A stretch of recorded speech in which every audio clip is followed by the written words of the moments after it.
අධිකාරී ජනාධිපතිතුමාට අපේ අදවතේම ස්තුති කියන්න ඕනේ. සාමාන්‍යයෙන් මට අවුරුදු 47යි. අවුරුදු 10 ඉඳලා අවුරුදු 37 වෙනකන් සාමාන්‍යයෙන් ජනාධිපතිතුමාට අපේ අදවතේම ස්තුති කියන්න ඕනේ. සාමාන්‍යයෙන් මට අවුරුදු 47යි. අවුරුදු 10 ඉඳලා අවුරුදු 37 වෙනකන් සාමාන්‍යයෙන් බලපොරොත්තු තියෙනවා. මෙච්චර කාලයක් කවුරුවත් මේ අනකොල කාල වසම හරි කොයි පාර හරි පයින් ආවිලා නැහැ.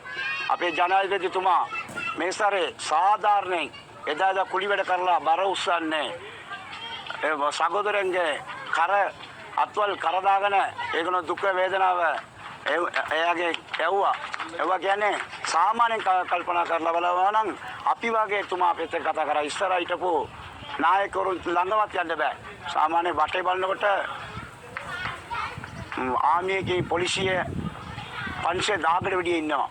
විශේෂයෙන් මේ අවස්ථාව අපි ස්තුති කරනවා මේ රටේ ඉන්නේ දිවෙන අමුදාව, නායක අමුදාව, පොලිසිය, රාජ්‍ය සේවය කරන එමෙදයන්ම ඒක විතර නෙවෙයි මේ ලංකාවේ ඉන්නේ අදවතේම උදව් කරන්න පුළුවන් සියලුම සහෝදරයෝ ಜಾති බේත කිසි දෙයක් නැතුව තමන්ගේ කෑම බීම වෙලාව බලන්නේ නැතුව අසරණ වෙච්ච අපි වාගේ එම පළාතටම අද්දෙන්න මේ අවස්ථාවෙන් දහස් ගණක් නෙවෙයි ලක්ෂ ගණක් ඉන්න එක දැකලා අපිට හරි සතුටු වෙනවා. අපි හැමදාම නිවුස් බලනකොට මේ රටේ ඉන්නේ සියලුම ඉස්සරහට වෙලා රජයේ සේවකයෝ රෑ දවල් වෙලාව බලන්නේ නැතුව ඊට වඩා අර අසරණ වෙච්ච ළමයිව බේරගන්න යන තමන්ගේ ජීවිතය කැප කරලා අම්මයකට එක දරුවෙක් හිටියත් ඒ දරුවත් කියලා ඒ අර අසරණ වෙච්ච කට්ටිය බේරගන්න අපි හරි සතුටුයි.